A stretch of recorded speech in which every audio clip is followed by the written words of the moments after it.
সেই নবী সেজদা নেয় না। আর কোন জায়গার ফকির, কোন জায়গায় বলল পীর, এরা টাকার মাধ্যমে সেজদা নেয়, এদেরকে চিহ্নিত করা দরকার। কথা বলবেন আমার নবী সালাম জানাইছে সাদ ইবনে রবিআর কাছে, যাও যাও আমার পক্ষ থেকে তাকে সালাম জানাইবা। সালামটা নিয়ে রওনা হয়ে গেছে। আবার পয়গম্বর সাহেবকে ডাকতে বলে, দাঁড়াও, তোমার কাছে আরেকটা কথা বলি। তুমি যদি তাকে পাও, যদি বলাও কারা হাইয়ান, যদি সে জিন্দা থাকে, ফাকুল তাকে বলবা কাইফা তাজিদু, তুমি তোমাকে কেমন পাইতেছো, তোমার কেমন লাগতেছে রে আল্লাহর বান্দা, এই কথাটা জানতে চাইবা। হযরতে যায়েদ ইবনে সাহাবে নবীর কথাগুলা নিয়ে রওনা হয়ে গেছে। উহুদের প্রান্তরে পাহাড়ের পাদে দিয়ে দৌড়াইতেছে, লাশগুলা যেখানে যেখানে পড়ে আছে। হযরতে যায়েদ বলেন, পাঁচ সাত আমি লাশের কাছে চলে গেলাম, ওয়া তুফু বাইনাল কতলা, আমি নিহত যারা হয়েছে, শহীদ যারা হয়েছে, এদের মধ্যে আমি তালাশ করতে লাগলাম। এ মুসলমান ইমানদার, আমি তালাশ করতে করতে করতে করতে এক পর্যায়ে ওই সাহাবীর কাছে চলে গেলাম। জিজ্ঞেস করলাম, আসসালামু আলাইকা, আসসালামু আলাইকুম ওয়া রাহমাতুল্লাহ, হাল আনতা সাদ ইবনে রবি। সালাম জানানোর পর জিজ্ঞেস করলাম, আপনি কি সাদ ইবনে রবি? জবাব দিলেন, মাথাটা লড়াইয়া বলল, হ্যাঁ আমি সাদ ইবনে রবি। তখন বলেন, ইন্না রাসূলুল্লাহ সাল্লাল্লাহু আলাইহি ওয়াসাল্লাম আলাইকা সালাম। হযরত যায়েদ সাদ ইবনে রবিআর কাছে যায় বলে, সাদ তুমি সালাম নাও, নবীকে তোমার কাছে সালাম জানাইছে। হযরত সাদের একবার অন্তিম মুহূর্তে চলে আসছে, তিনি দুনিয়া থেকে বিদায় হয়ে চলে যাবেন। এমন সময় নবীর সালামটা পাইয়া তার কেমন যেন শরীরটা একটু শক্তিশালী হয়ে গেছে। আবার তিনি আস্তে করে হযরত যায়েদের দিকে তাকান, আর যায়েদকে ডাক দিয়ে বলে, ওয়া আলাইকা সালাম। ওরে যায়েদ, তুমি সালাম নিয়ে আসছো, তোমার উপরে সালাম। এই যায়েদ, তুমি আমার নবীকে দেখে আসছো, ভালো আছে নাকি? যায়েদ বলে, নবী রক্তাক্ত অবস্থায় এখনো আছে, জিন্দা আছে। এবার হযরত যায়েদ ডাকতে বলে, সাদ, নবীকে বলেছে তুমি এই মুহূর্তে কোন অবস্থায় আছো, কেমন আছো জানতে চাইছে। হযরত সাদ জবাব দেন, আমার নবীকে গিয়ে বলবা, ইন্নী আজিদু রিহাল জান্নাহ, আমি উহুদের প্রান্তর থেকে জান্নাতুল ফিরদাউসের সুঘ্রাণ পাইতেছি।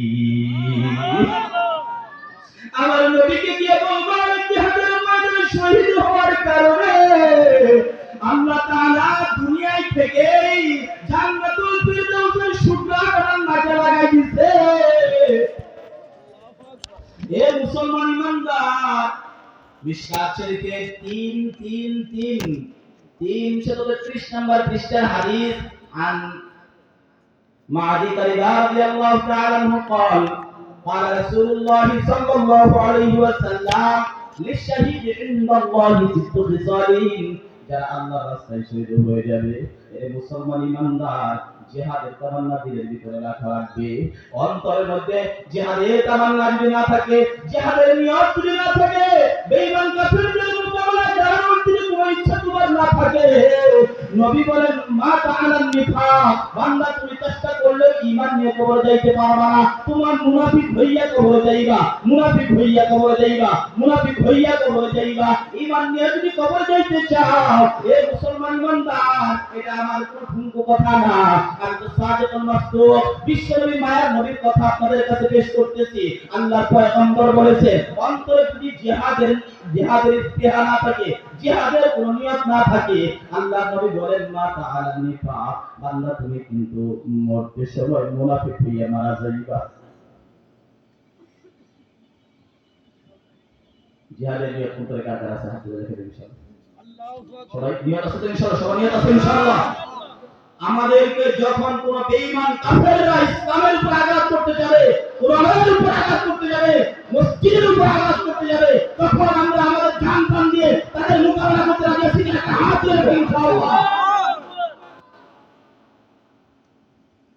সাহাবায়ে কেরামের ঈমান এমনই ছিল, সুসংবাদ দিয়েছেন আল্লাহ রাসূল, যারা আল্লাহর রাস্তায় শহীদ হবে, দিনকে কায়েম করার জন্য জীবনটা বিলীন করে দিবে, নবীর জন্য যারা জীবন দিয়ে দিবে, আল্লাহ রাসূল বলেন তাদেরকে আল্লাহর পক্ষ থেকে 7টা স্পেশাল পুরস্কার দেওয়া হবে। কয়টা পুরস্কার? 7টা। 1 নাম্বার, ইউগফারু লাহু মিন আউওয়ালি দাফা। প্রথম নাম্বারে আল্লাহ তার জিন্দেগীর সমস্ত গুনাহ ক্ষমা করে দিবেন। প্রথম নম্বরে আল্লাহ তার জিন্দেগীর গুনাহ মাফ করে দিবেন।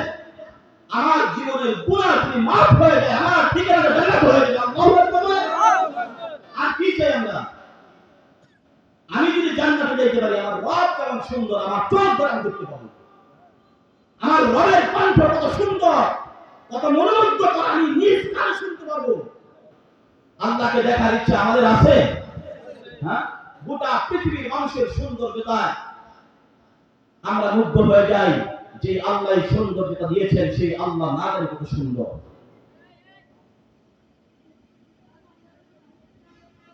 ভাই, 1 নম্বরে আল্লাহর পয়গম্বর বলেছেন, মিশকাত শরীফের 333 অর্থাৎ 333 নম্বর পৃষ্ঠার হাদিস। عن معاذ طريقة رضي الله تعالى عنه قال قال رسول الله صلى الله عليه وسلم للشهيد عند الله 6 خصال। তারা তো আল্লাহকে পাওয়ার জন্য, আল্লাহর দিদারের জন্য সাহাবায়ে কেরাম সন্তানের দিকে তাকান নাই, ধন সম্পদের দিকে তাকান নাই, তাদের নেতৃত্ব কর্তৃত্বের দিকে তাকান নাই, তাদের পরিসরের দিকে তাকান নাই, তার ক্ষমতার দিকে তাকান নাই, তাদের জীবনটা বিলীন করে দিয়েছেন শুধুমাত্র আল্লাহকে পাওয়ার জন্য। তার হাসি মুখে বিদায় দিলেন। রাসূল বলেছেন 7টা পুরস্কার দেওয়া হবে। 1 নাম্বার, ইউগফারু লাহু মিন আউওয়ালি দাফা। প্রথম নম্বরে আল্লাহ তার জিন্দেগীর গুনাহ মাফ করে দিবেন।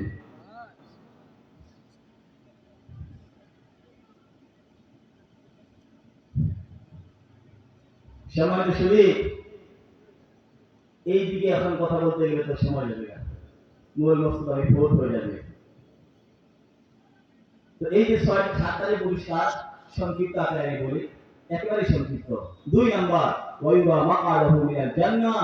অর্থাৎ আপনি মরছেন, আপনি শহীদ হয়েছেন, আপনার চোখের সামনে আল্লাহ আপনার ঠিকানাটা যে জান্নাত, ওই জান্নাতটা তুলে ধরবেন, আপনি দেখতে থাকবেন। সুবহানাল্লাহ। 3 নাম্বার, ওয়াইজাল মিন আযাবিল কবরি। আল্লাহ তাআলা আপনার থেকে কবরের আযাবকে হটায় দিবেন। 4, ওয়াইউমারু মিনাল ফাজআইল আকবার। কিয়ামতের দিন হাসরের ময়দানে ভয়াবহ ভয়ঙ্কর বিভীষিকাময় পরিস্থিতিতে আপনাকে সম্পূর্ণ নিরাপত্তার সাথে আরশে আজিমের ছায়া প্রদান করবেন।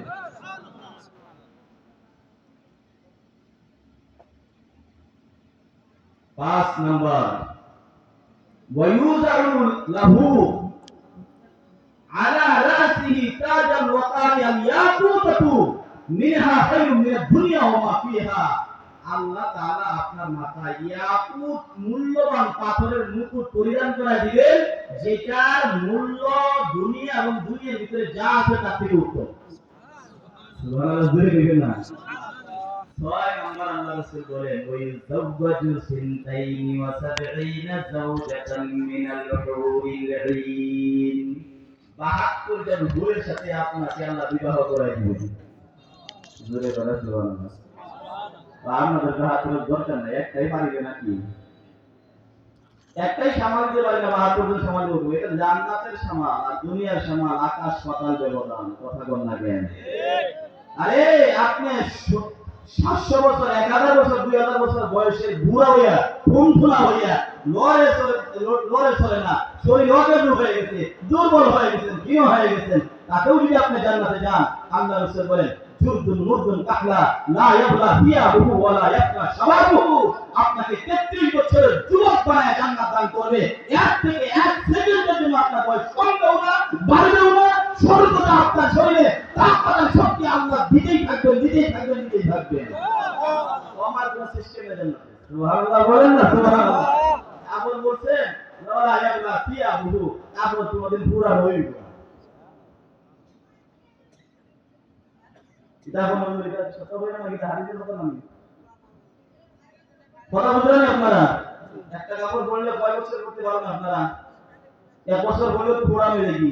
একদিন বলে তো বড় দিন পুরান, দ্বিতীয় দিন আরো পুরান, কিন্তু জান্নাতের ভিতরে লা ইয়াবলা ফিয়া মুহু ওয়ালা ইয়াবনা শাবাবুহু, যৌবনকাল কখনো ফুরাবে না, আমল কোনদিন পুরান হবে না। আমার নবী বলেছেন, যেই নবী হচ্ছেন সাদিকুল মাসদুক, আল্লাহু আকবার। 72 জন হুরের সাথে আপনার বিয়ে ব্যবস্থা করবেন। একজন হুর ইত্তেলা আসাবিউ ইলা দুনিয়া, দুনিয়ার দিকে যদি একটা আঙ্গুল যদি এরকম করে ছেড়ে দেয়, তাহলে শামস, সূর্যের আলোটা নিভে যাবে, সূর্যের আলো ওই এক আঙ্গুলের পাওয়ারের সামনে সব হয়ে যাবে। আল্লাহু আকবার।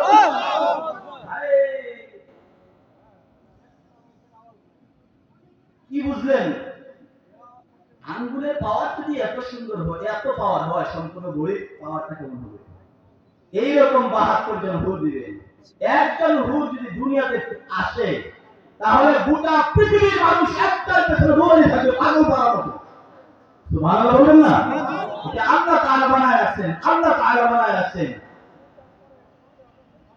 সমাজে শুনি 7 নাম্বার পুরস্কার আল্লাহ তাআলার পয়গম্বর বলেন, ويشفع 70 من أقربائه, আপনার পরিবার পরিজনের মধ্য থেকে 70 জনকে সুপারিশ করে জান্নাতে নিয়ে যাওয়ার অনুমতি দেওয়া হবে। এই মুসলমান ইমানদার আল্লাহর গোলাম হযরত সাঈদ ইবনে রাবি রাদিয়াল্লাহু তাআলা নিজের জীবনের চাইতে আল্লাহর রাসূলকে বেশি ভালোবাসা উপহার দিয়া দুনিয়া থেকে জান্নাতুল ফিরদাউসের সুগ্রাণ পেয়ে দুনিয়া থেকে বিদায় হলেন। সাহাবায়ে কেরাম নিজের জীবনের চাইতে বেশি ভালোবাসা উপহার দিলেন। এবার সাহাবায়ে কেরামদের ভিতরে এমন সাহাবীরা ছিলেন যারা তাদের বাবা মা এদের চাইতে বেশি ভালোবেসেছেন আল্লাহর রাসূলকে। সুবহানাল্লাহ বলেন। হাদিসের কথা উল্টা, পয়গম্বরের একজন সাহাবীর নাম হযরত তালহা রাদিয়াল্লাহু তাআলা আনহু।